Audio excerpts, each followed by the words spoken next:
मी प्रतिभा सुरेश धानोरकर लोकसभेची सदस्य म्हणून निवडून आली असल्याने ईश्वर साक्षी शपथ घेते की कायद्याद्वारे स्थापित झालेल्या अशा भारतीय संविधानाबद्दल मी खरी श्रद्धा व निष्ठा बाळगीन, भारताची सार्वभौमत्व व एकात्मता उन्नत राखील आणि जे कर्तव्य आता मला प्राप्त होत आहे ते नेकीने पार पाडील।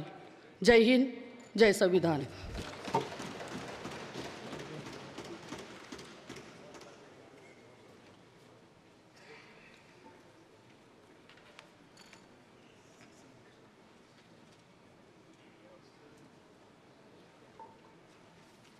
श्री संजय उत्तमराव देशमुख।